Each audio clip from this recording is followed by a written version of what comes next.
त्याच्यामध्ये 15 लाख रुपयाची खंडणी वाल्मिक कराड यांनी तुम्हाला दिली असं नमूद आहे. काय वस्तुस्थिती आहे आणि काय तुमचं निवेदन असेल त्या अगोदर निवेदन करा, नंतर प्रश्न विचारा. गेल्या 5 वर्षापासून माझ्यावरती अनेक खोटे गुन्हे दाखल झालेले आहेत.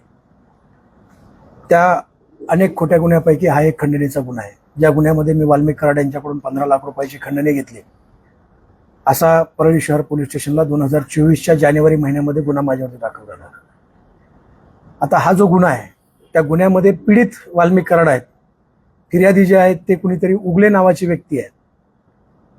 वाल्मिक कराडांनी मला खंडणी द्यावी आणि मी ती खंडणी घ्यावी अशा प्रकारचं गेल्या 4 दिवसापासून माध्यमामध्ये सुरू आहे. मी 2 दिवस बाहेर होतो. माझ्या मुलीच्या कॉलेजला कार्यक्रम असल्यामुळे तिथं होतो. मी आज बीडमध्ये आलो आहे. खरं तर मी माध्यमांसमोर सर्व पुरावे आणि कागदपत्र घेऊन येणार होतो, परंतु मी जे पुरावे आणि कागदपत्र आहेत हे माझ्या नातेवाईकाकडे, मित्राकडे वेगवेगळ्या ठिकाणी ठेवलेले आहेत. कारण कधीही माझ्या घरावरती रेड होऊन हे कागदपत्र आणि पुरावे नष्ट केले जाऊ शकतात याची मला खात्री होती. आता ते कागदपत्र आणि पुरावे मिळण्यासाठी मला आजचा दिवस लागेल. त्यानंतर मी सर्व पुराव्यानिशी सर्व माध्यमांसमोर येईल की नेमकं हा गुन्हा कसा आहे, याची पार्श्वभूमी काय आहे, कुठल्या देशातून हा गुन्हा दाखल झालेला आहे आणि कशा पद्धतीने मागचे 5 वर्ष मला आणि माझ्या कुटुंबाला छळलं आहे, हे पुराव्यानिशी मी आपल्यासमोर घेऊन येणार आहे. नेमका जो परळीमधला गुन्हा आहे तो नेमकं काय कारण आहे आणि त्याच्यानंतर काय काय घडलं होतं, नेमकी वस्तुस्थिती काय, त्यांच्याकडे सीसीटीव्ही असं देखील म्हटलं जातं.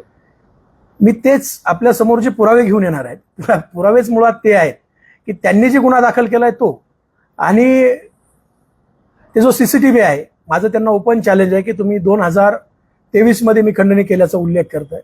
2023चा माझा एखादा फोन, 2023चा सीसीटीव्ही हा त्यांनी समाज माध्यमाला आणि समाजाला द्यावा. माझं ओपन चॅलेंज आहे त्यांना की हा जो गुन्हा आहे तो गुन्हा केवळ आणि केवळ माझ्यावरती सूड उगवण्यासाठी, मला त्रास देण्यासाठी दाखल केलाय. ज्या व्यक्तीला 2-2, 4-4 पोलिसांचे बॉडीगार्ड आहेत, जो व्यक्ती दिवसातनं किमान 10 वेळा बीडच्या एसपींना, कलेक्टरला बोलतो, त्यांना डायरेक्शन देतो, आणि त्या व्यक्तीला मी खंडणी मागावी आणि मी खंडणी मागून त्या व्यक्तीला धमकावं आणि त्याने त्या घाबरून मला खंडणी द्यावी अशा प्रकारची परिस्थिती आहे की नाही हे तुम्हाला सर्व माध्यम प्रतिनिधींना माहिती आहे. राहिला विषय मी त्याच्या अंगावरती गाडी घालून मारण्याचा, तर आता मी प्रेसला येताना मी कुठल्या वाहनातून आलोय तुम्ही पाहिलंय. आता ते वाहन आणि त्याचं वाहन याची धडक झाल्यानंतर माझं काय होईल हा विचार केलेला बरा. हा जो गुन्हा आहे तो गुन्हा कशा पद्धतीने दाखल केलाय, काय त्याच्यामध्ये वापरलंय, कुठल्या पद्धतीचे त्यांनी एव्हिडन्स तयार केलेत आणि वास्तव काय आहे हे मी आज तोंडी सांगण्यापेक्षा मी ते पुराव्यानिशी तुम्हाला सांगणार. पण हे सगळं कोण करत होतं आणि कुणाच्या सांगण्यावरून हा गुन्हा दाखल झाला असं तुमचा स्पष्ट आहे. आता कोण करत होतं हे संपूर्ण महाराष्ट्राने आणि तुम्हाला बीड जिल्ह्यातल्या सगळ्या जनतेला माहिती आहे. कोणाच्या आशीर्वादानं तो हेही माहिती आहे. आज मी तोंडी कुणावरती आरोप करण्यापेक्षा उद्या कागद घेऊन येईल आणि कागद घेऊन येऊन जे काही एव्हिडन्स आहेत ते एव्हिडन्स घेऊन येईन. आणि मी शिवराज बांगर आहे, मी जेल भोगलोय, माझ्यावरती हल्ले झालेत, मला मारताना व्हिडिओ कॉलवरती बघण्याचं आकाचं जे स्वप्न होतं ते अपूर्ण राहिलंय. आका जेलमध्ये गेलेत, मी बाहेर आहे. मी गेल्या 4 वर्षापासून त्यांना मला माझे पाय तोडताना त्यांना ते व्हिडिओ कॉलवरती लाईव्ह पाहायची इच्छा होती. प्रचंड छळलंय, मला छळलंय, माझ्या वृद्ध आईवडिलांना छळलंय, माझ्या पत्नीला, माझ्या मुलीला छळलंय. हा जो सगळ्यांचा छळ आहे तो छळ पाहून गेल्या 2 वर्षापासून, 1.5 वर्षापासून मी ह्या सगळ्या प्रक्रियेतून बाहेर पडलो होतो. मी कुठल्याही राजकीय ऍक्टिव्हिटीमध्ये राहिलो नव्हतो. शेवटी प्रत्येकाला आपलं कुटुंब, प्रत्येकाला आपला जीव, प्रत्येकाला आपले मुलं बाळ हे प्यारे असतात. पण तो शेवटी काय आहे की एक निसर्गाचा नियम आहे. सगळे जरी झोपलेले असले तरी नियती जागी होती. त्या नियतीनं या गोष्टीमध्ये काही अंशी आम्हाला न्याय दिलाय आणि उरलेला जो न्याय तो आता लढून घेण्याचं आम्ही ठरवलंय. जे होईल ते होईल, लढायचं. या पद्धतीनं आज मी तुमच्या सर्वांना समोर आलेलो आहे. पुराव्यानिशी मी तुमच्या समोर येईल, पुराव्यानिशी मी तुमच्या समोर मांडेल, पुराव्यानिशी मी मीडियाला न्याय मागेल, सरकारला मागेल, यंत्रणेला मागेल आणि पुराव्यानिशी मी माझ्या समाजाला सुद्धा न्याय मागेल.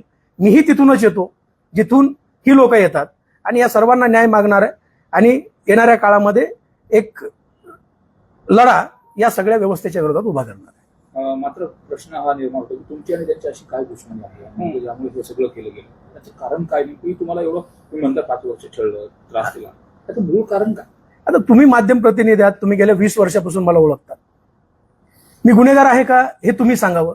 मी कुठल्या क्रिमिनल कॉन्स्पिरन्सीमध्ये असतो तेही सांगावं. कुणाला चापट मारल्याचा सुद्धा माझ्यावरती गुन्हा नाहीये. आंदोलनात्मक गुन्हे असतील आणि लोकांचे प्रश्न घेऊन लढताना मी आंबेडकर राईट कार्यकर्ता आहे, मी चळवळीतनं आलेला कार्यकर्ता आहे, आंबेडकरवादी कार्यकर्ता आहे आणि थोडंसं आक्रमकपणे या व्यवस्थेच्या विरोधामध्ये लढत होतो. आणि लढत असताना मग जी काही भीती असेल, जो काही द्वेष असेल, तो द्वेष त्यांच्या मनामध्ये काय होता माहित नाही. आजही माझं जाहीर आव्हान आहे की त्यांनी भगवानगडावरती यावं, भगवान बाबाच्या समाधीवरती हात ठेवावा आणि शिवराज भांगरची चुकी सांगावी. एवढं सगळं नव्हतं तर एवढे त्रास देण्यासाठी नव्हतं कारण काय? आता त्याची उत्तरं आपण त्यांना विचारलेली बरी राहतील. हे सगळं होत असताना तुम्ही कुणाकडे तक्रार केली होती का? मी हे सगळं घडत असताना, मी सामाजिक व्यवस्थेमध्ये असताना मी तुम्हाला पुराव्यानिशी सांगेल की मी कुणाकुणाकडे गेलो, कुणाकुणाच्या पाया पडलो, कोण कोण माझ्यासाठी त्यांना बोललं, हे मी तुम्हाला पुराव्यानिशी सांगेल. मी काल अंजलताई दमाने यांना बोलता बोलता एक उल्लेख केला होता की 2023ला मी आत्महत्या करावी इथपर्यंत माझ्यावरती वेळ आली होती. मी मुंबईमध्ये असताना माझी आई, माझे वडील आणि माझी पत्नी यांच्यावरती एक खोटा गुन्हा शिवाजीनगर पोलीस स्टेशनमध्ये दाखल केला. जो व्यक्ती माझा अत्यंत जवळचा होता, जो व्यक्ती 24 तास माझ्यासोबत होता, कधी काळी त्याचा देव मी होतो, अचानक त्याचा देव बदलला, त्याचा देव हा आका झाला, त्याचेही पुरावे मी तुम्हाला उद्या देईल. त्या व्यक्तीने मला प्रचंड छळलं. 6 महिने मी पोलिसांच्या दारात जात होतो की हा व्यक्ती मला छळतोय, मला ब्लॅकमेल करतोय, मला पैसे मागतोय. आणि 4 महिने अगोदर मी त्या व्यक्तीवरती त्याच विषयामध्ये शिवाजीनगर पोलीस स्टेशनमध्येच FIR दिली होती. त्याच्यानंतर पुन्हा त्याच व्यक्तीकडून माझ्या वडिलावर, माझ्या पत्नीवर, माझ्या आईवरती खोटा गुन्हा दाखल केला. आणि आता आपण या सगळ्या व्यवस्थेच्या विरोधात टिकू शकत नाही, पण अगदी आत्महत्येपर्यंत मी गेलो होतो. त्यावेळेस एक 6 पानाची सुसाईड नोट मी लिहिलेली आहे, ती आजही माझ्याकडे आहे. मी उद्या निश्चितपणे ती सुसाईड नोट तुम्हाला देईल. मग त्यातून तुम्हाला कळेल की मी कुणाकुणाकडे गेलोय, कुणाकुणाच्या पाया पडलोय, माझी व्यथा कुणाकुणाकडे मांडली आहे, हे तुम्हाला पुराव्यानिशी दिसेल. आपला एक धारूरचा जुना व्हिडिओ सोशल मीडियावर व्हायरल झालेला आहे, आता व्हायरल होतोय. तो नेमकं ते प्रकरण काय होतं? धारूरचा व्हिडिओ, रात्रीचा व्हिडिओ आहे धारूरचा. 2020च्या ऊसतोड कामगारांच्या संपामध्ये आम्ही ऊसतोड कामगारांच्या हक्कासाठी लढत होतो. त्या काळामध्ये